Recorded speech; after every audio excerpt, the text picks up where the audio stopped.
በአዲሱ በጀት የመንግስት ሰራተኞች የደሞዝ ጭማሪ ይደረግ እንደሆነ በግልጽ እንዲታወቅ ተጠየቀ ተባለ። ይህንን መረጃ ይዘናል እናካፍላችኋለን። ተሰናባቾቹ የፓርላማ አባላት ተጀምረው በማይጠናቀቀው ፕሮጀክትና በኑሮ ውድነት ላይ ተጨማሪ አደገኛ ጥያቄዎችን አቀረቡ። ይህንን መረጃ ይዘናል። ለሀገራዊ ምክክር ጉባኤ ሀገራዊ ፋይዳ ያላቸው አጀንዳዎች ብቻ ተለይተው እንደሚቀርቡም ተነግሯል።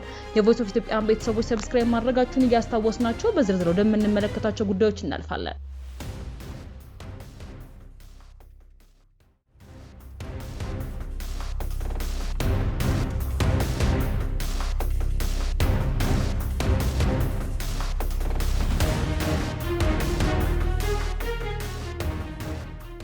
በአዲሱ በጀት ዓመት የመንግስት ሰራተኞች የደሞዝ ጭማሪ ይደረግ እንደሆነ በግልጽ እንዲታወቅ ተጠየቀ ተባለ። የህዝብ ተወካዮች ምክር ቤት ባካሄደው 5ኛ ዓመት 25ኛ መደበኛ ስብሰባው የገንዘብ ሚኒስተሩ አቶ አህመድ ሺዴ የፌዴራል መንግስትን የ2019 በጀት ዓመት ረቂቅ በጀት በተመለከተ ከምክር ቤቱ አባላት ለቀረቡላቸው ጥያቄዎች ምላሽና ማብራሪያ ሰጥተዋል። ጥያቄያቸውን ለምክር ቤቱ ካቀረቡት አባላት መካከል የአብን ወይም ደግሞ የአማራ ብሔራዊ ንቅናቄ ፓርቲን ወክለው የምክር ቤት አባል የሆኑት ዶክተር ደሳለኝ ጫኔ ይገኙበታል።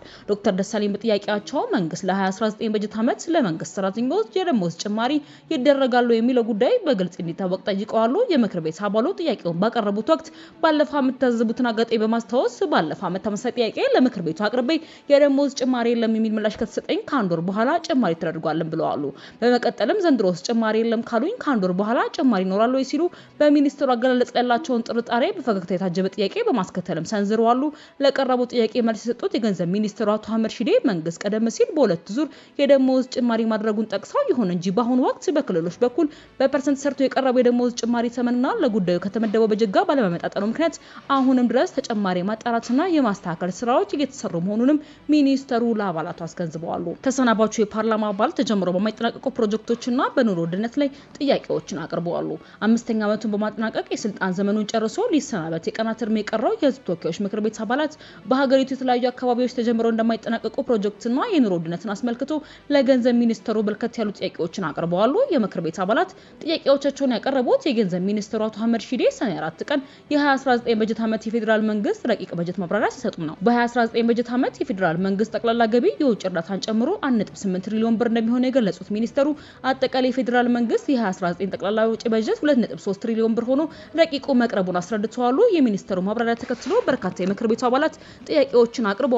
የዩኒቨርሲቲ ማስተማሪያ ሆስፒታሎች በርካታ ስራዎች የሚሰሩ የምርምርና የማህበረሰብ አገልግሎት ከዚያም ባለፈ እንደሌሎች የህክምና ተቋማት ህክምና እንደሚሰጡ ነገር ግን የሚመደበው በጀት በቂ አይደለም በማለት ይጠየቁት አቶ ታደሰ ጌጡ የተባሉ የምክር ቤቱ አባል ናቸው። ምክር ቤቱ በሚያደርጋቸው ክትትልና ቁጥጥር ስራዎች ከፍተኛ ቅሬታዎች እንደሚቀርቡ ጠቅሰው ችግሩ ያልተፈታ በመሆኑ በየዓመቱ ጥያቄው ከሚነሳ ማስተካከያ ለምን አይደረግበትም ሲሉ ጠይቀዋል። ሌላኛው የምክር ቤት አባል የመንግስት ፖሊሲ ፕሮጀክቶችን ማጠናቀቅ ቢሆንም ዩኒቨርሲቲዎች ብዙ ፕሮጀክቶች ጀምረው ነገር ግን 6፣ 7 እና 8 ዓመታት ላይ ሳይጠናቀቁ ይቆያሉ ብለዋል። እንደገና አዳዲስ ፕሮጀክቶች ደግሞ ይይዛሉ። ይህ ለምን አይፈተሽም ሲሉም ጠይቀዋል። ከደቡብ ኢትዮጵያ ክልል የተወከሉት የምክር ቤት አባል በበኩላቸው እኔ አሁን ወክዬ የመጣሁበት የደቡብ ክልል ኢትዮጵያ አስተዳደር በበጀት እጥረት ምክንያት የመሰረተ ልማት ስራዎችን ለማከናወን የህዝብን የዕለት ተዕለት ጥያቄዎችን ለመመለስ በጣም ይቸገራሉ ብለዋል።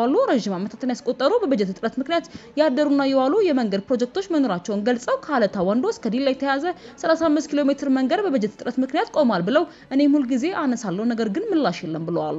የምክር ቤቱ አባል አሸብር ወልደ ጊዮርጊስ የኩራዝ ስኳር ፋብሪካ ፕሮጀክት መንገድ ለመገንባት 100 ኪሎ ሜትር በምዕራብ በኩል በአቋራጭ መስመር መውሰድ እየተቻለ በወቅቱ የነበሩት አመራሮች መንገዱን 500 ኪሎ ሜትር ረጅም መስመር ሄዶ በወላጆቻቸው መሬትና በቤተሰቦቻቸው ደጃፍ እንዲያልፍ በማድረጋቸው ህዝቡ እያለቀሰ ነው ብለዋል። መንግስት ሁሉንም ውሳኔዎች ከግል ፍላጎትና ጥቅም አኳያ ያልተቃኙ መሆናቸውን በጥንቃቄ ማየት አለበትም በማለት አሳስበዋል። ዶክተር ደሳለኝ ጫኔ ደግሞ መንግስት ቢሮክራሲውን ለማንቀሳቀስ ከሚያወጣው የቀነሰው መሬት ላይ የህዝቡን ችግሮች ለሚፈቱ ልማቶችና የኑሮ ሁኔታ ሊቀይር የሚችል በጀትም የመደበው መቼ ነው የሚለው የተለመደ የሁልጊዜ ጥያቄ ነው ሲሉ ንግግራቸውን ጀምረዋል። የሸቀጦች ዋጋ በየጊዜው እየተጨመረ ነው የሚሉት ደግሞ ዶክተር አብርሃም ሲሆኑ የኑሮ ውድነት በምን አይነት ሁኔታ መቀነስ ይችላል ብለዋል።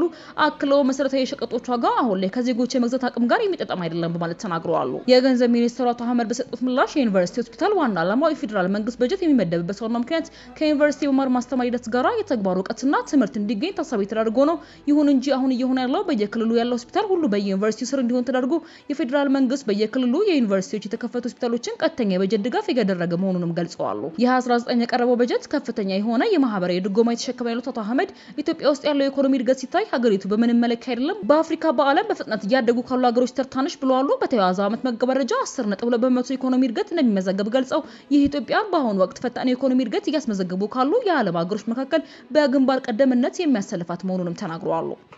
የሰላም ሁኔታን በተመለከተ በሰጡት ምላሽ የሰላም ችግር የተወሰነ ጫና አልፈጠረ ማለት አይደለም፣ ነገር ግን የሚቀጥለው ዓመት እንዲያውም ሰላም ይሆናል የሚል እምነት ይዘናል በማለት አክለዋል። የቮይስ ኦፍ ኢትዮጵያን ቤተሰቦች ዳግም ሰብስክራይብ ማድረጋችሁን እያስታወስናችሁ ወደ ምንጭ ዘገባችን እናልፋለን።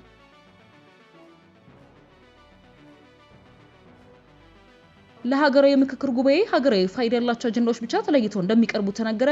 የኢትዮጵያ ሀገራዊ ምክክር ኮሚሽን ከተለያዩ የማህበረሰብ ክፍሎች ከተቀበላቸው አጀንዳዎች መካከል ለዋናው የሀገራዊ ጉባኤ የማይቀርቡ ወደ መጡበት የሚመለሱ አጀንዳዎች መኖራቸውን፣ ለምክክር ጉባኤ የሚቀርቡት አጀንዳዎች ሀገራዊ ፋይዳ ያላቸው ተለይተው መሆኑና ሌሎች የተሰበሰቡት አጀንዳዎች ደግሞ ወደ ክልሎች ተሰንደው የሚላኩ መሆኑን አስታወቀ። ሀገራዊ ምክክር ኮሚሽን ሰኔ 3 ቀን 2018 ዓ.ም ረቂቅ አጀንዳዎችን የፖለቲካ ፓርቲዎች በማቅረብ የግብዓት መሰብሰቢያ መድረክ ያካሄደ ሲሆን እስካሁን ያከናወናቸው ስራዎች በኮሚሽነሮች ገለጻ ተደርጎላቸዋል። የቮይስ ኦፍ ኢትዮጵያን ቤተሰቦች ዳግም ሰብስክራይብ ማድረጋችሁን እያስታወስናችሁ በሌላ አዲስ ወቅታዊ መረጃዎች ዳግም እስክንገናኝ ድረስ በደህና ቆዩ።